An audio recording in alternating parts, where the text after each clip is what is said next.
Alright, how's it going? It's Mr. Extra here. I figured I'd do a video that would be useful for anyone who's never played the game before. Because one thing that I was not as lucky about was when I first originally started Yu-Gi-Oh! Back in the day. Reading, like when you buy a structure deck, right? Reading what they, the little structure deck book.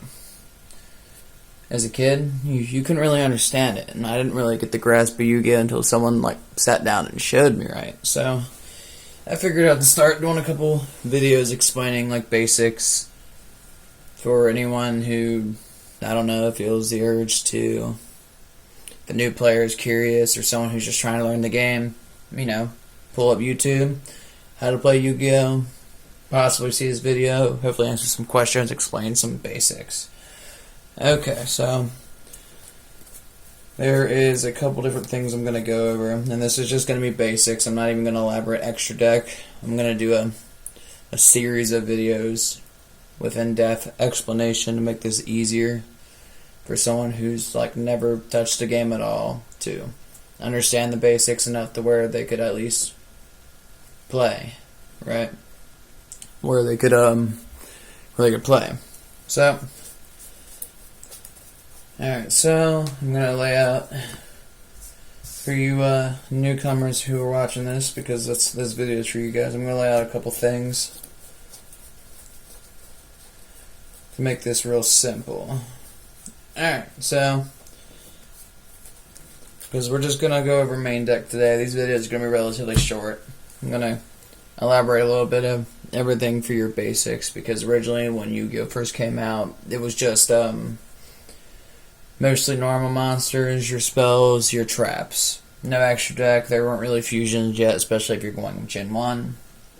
But I'll elaborate. So, your standard color cards that look like this. Well, you're going to see a lot of colors in Yu-Gi-Oh! Right? This is your standard brown. This is an effect monster, right? Now, how monsters work in this game is, and how this game is played is, you and your opponent, it is a turn-based game. Right?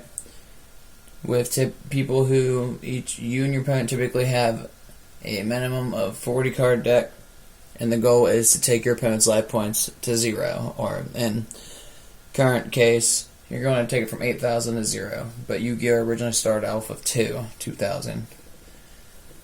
So your basic card right here is a monster. This is a 4-star monster. He's a rock tuner monster, and he's effect. Now, typically, if this is where it says rock right here, right? Rock means it is the type, right? And he's an earth, too. And earth is his attribute. So his type is rock, earth is the attribute. So he's an earth rock monster. Does that make sense? Right? And this guy is an effect monster. He's a tuner, but I'm not even going to elaborate tuners at all with this little episode, because tuners involve doing synchro summons and the synchro monsters from your extra deck. That I will explain that as I make more of these videos. I want to make these very short videos, just to summarization on new players just trying to learn the game. Basics. Your very minimal basics, enough to understand it and play. So this is an effect monster. He's 4-star. So 4-star meaning how stars work is you have 1 to 12, right? Your 4-star monster, like this one for example, 1 through 4 does not require a tribute. A tribute is when you have to make a sacrifice. So say if you have your 4-star monster and you wanted to put out a 5-star monster, and we're going just the traditional way, because nowadays Yu-Gi-Oh! Is all special summons, but if we're just going off basics just to show how it's done, you would have to tribute your monster in order to get a 5 or a 6-star monster on the field. Now, if it is a 7+, it will require 2 tributes, and then you'll get special cases where you get monsters that specifically request 3. We'll elaborate that better and later throughout these videos that I plan on doing. I'm going to be making these for one a day. It will not take very long to explain all this and break it down. Just enough to get the grasp of the basics. So, Yu-Gi-Oh! Is a turn-based game, like I said, and you have phases you go through when you do your turn. So, say if you and your opponent roll dice, right? You roll higher, so you get to decide who goes first. You choose to go first. So you would first turn, you would draw 5 cards, right? You would start with 5. You'd go first. You would do your standby phase, which on your turn 1 you would not have a standby phase. You would go to standby, or draw phase, standby main, and then main phase. Or standby main is just your standby phase because it's right before your main phase. You have main phase 1, right? Main phase 1 on your first turn, you do your typical setup, try to play something from your hand, try to make a move, right? But after main phase 1 is battle phase. On your turn 1, if you're the first person going for the duel, you're not going to have a battle phase. It'll skip straight over. And you go to main phase 2, and then you go to your end phase. And after your end phase, you would pass your turn to your opponent. Now, with your opponent going second, he would have 5 cards originally, starting out of the duel. But since he's going second, he's going to get the draw a card, being his draw phase. And then, since he's going second, he would actually be able to do his battle phase because it's the beginning of the duel, and the person to go second can do battle first with their monster, or whatever they feel like doing during the battle phase. Anyways, so 1 through 4 requires no tribute. 5 and 6 requires 1 tribute for your monsters. 7, 8 plus requires 2, unless it has a special text or an effect that requires more than 2, like 3, which you will run into that sometimes with this game. So, but your basic is standard brown card like so. That'd be considered a monster or creature. I mean, they're monsters though. So 1 through 4, no tribute. 5 and 6, 1 tribute. 7 plus is 2. So you're going to have these brown cards. They're going to be your monster cards. Purple cards are trap cards. And if you see this one, this trap card has like a little arrow on it right here. That means it's a counter trap. Counter traps are usually used in response to something. But I mean, trap cards are used in response to something usually. Now, your trap cards are like spells, but they're traps. Like, it's a terrible way to explain it, I know. Your trap card is a card that requires you to set it down a turn and then wait to use it after your turn is over. So you would be able to place it down and then not use it the same turn, unless it specifies otherwise. Usually use it to disrupt your opponent, kill their monsters, make them take life point damage, a variety of things. There's a variety of things about it. But traps are used to basically disrupt your opponent. The more you disrupt your opponent, the better off you're going to be when it comes to you having the advantage to win. Now, your cards that are blue, these are spell cards. Spell cards have different spell speeds. Trap cards have the same thing, where there's different speeds in which they can play. Now, a spell card can typically, like this is a Monster Reborn, what it does is it lets you special summon a monster from yours or your opponent's graveyard. But the easiest way to explain spells in a nutshell is majority of the time you can use them on your turn, unless they're quick spells, which they would have a lightning bolt right here, typically. But and then they would have quick spell speed where you can use it on your opponent's turn, use it during your turn, etc. But your real basics is your spells, your traps, and your monsters, right? Those are your 3 most basic things involved when it comes to just making a deck. And then I'm going to go over the zones real quick for you too. I don't have a mat set out for this right now, even though I have a mat for it. I probably should have put it out for the video. But so your standard zones is you're going to have 5 monster zones, 5 standard monster zones. I'm just going to set cards out to make this easier. So you have your deck spot right here, right? And you have your graveyard, which is right in front of your deck, right? Right here. And then you'd have your 5 monster zones. Now when you get further into Yu-Gi-Oh! And you start playing more towards current, you're going to have more zones. There's extra zones. There's a extra zone in the middle for your link monsters and whatnot, but we're going over bare minimum basics for people who just don't know how to play. So you'd have your 5 monster zones, and then your 5 spell and trap card zones as well. So 5 and 5. And then you would have a banished zone. That's usually right there. You'd also have an extra deck zone, which this is just an example. You'd have your zone for your extra deck, which would go on the other side as well. For your and your extra deck can be up to 15 cards. It's for like fusion monsters, synchro monsters, XYZs, etc. So, that being said, you'd have your standard zones, and then it's turn-based, like I was saying before.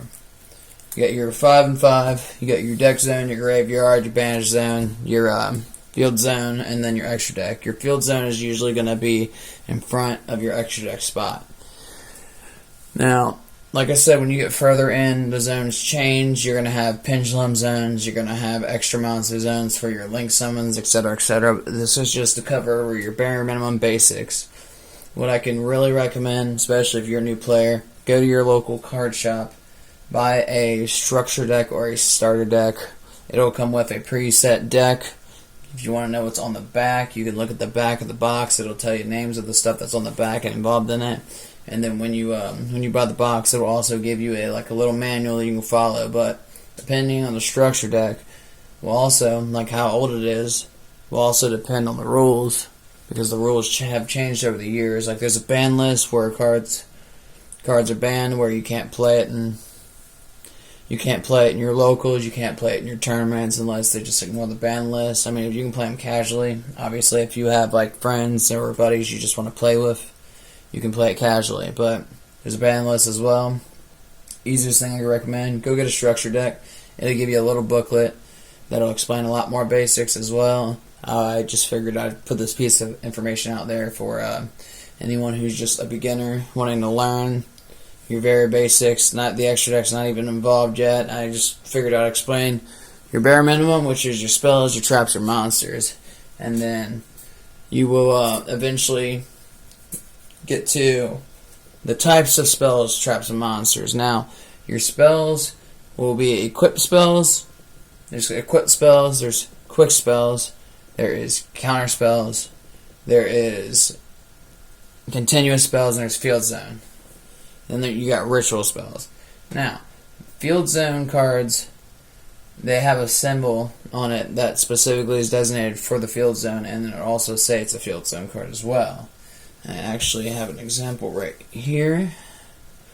It'll look like a little pinwheel with 4 little blades on it, like so. That is considered a field zone card. And then if you have a continuous spell or trap, like this is a continuous trap, it'll have an infinity sign. Spells are the same way. Now, and if you have a quick spell, right, or a quick trap counter, you'll get this little lightning bolt right there. A little lightning bolt means that it's got spell speed. It means that it can go first over certain things depending on when you use it, whether it's your turn or your opponent's turn. And you got trap cards for counter traps, which are similar speed to spell speed. Because trap speed and spell speed is pretty much the same, it just depends on the order you go in. And then that involves you doing chains. Chaining is very basic in Yu-Gi-Oh! As well, but that involves just, for example, if I use Call of the Haunted, right? So I use Call of the Haunted, what it does is it lets me bring a monster from the graveyard and special summon it to the field, right? So say if I use Call of the Haunted, and then you follow up using Mystical Space Typhoon. Call of the Haunted went first. Well, initially, as soon as you use Call of the Haunted, when you use Mystical Space Typhoon, since it was the last thing, and you chained it into their Call of the Haunted, yours would go first. It gets a little bit more complicated when we get further into Yu-Gi-Oh!, but I figured I'd just break this down, do a couple of videos, explain it one step at a time. I had to learn a very long time ago. It took me a very long time to learn. But, once you get it down, once you know what to do, you have an understanding for it, you're going to just want to learn more, then you're never going to forget. You will never forget how to play after you know how to play. I'll tell you that right now. Even when rules change, you just never forget. But that's about all I got for you guys today. So, brown cards are typically your monsters. Your purple cards are your traps. Your blue cards are your spells. And then I went over the different types of spells and traps you can have. And then monsters, which will be tuners, non-tuners. You got union monsters, which I'll explain those next time. Because normal monsters are monsters without effects. Effect monsters are any monsters with effects. Tuner monsters are monsters that are tuners that are involved for synchro summon, which I'll explain later. That involves doing special summoning monsters from the extra deck. Union monsters are monsters that have like a specific purpose where they interact with other union monsters, or the union monster itself interacts with other monsters by itself. But I think I've covered enough basis. If you have any questions, feel free to shoot me a message. I'm just out here trying to get more people involved in the game. I mean, it's a kid's game, but it's very fun. But yeah.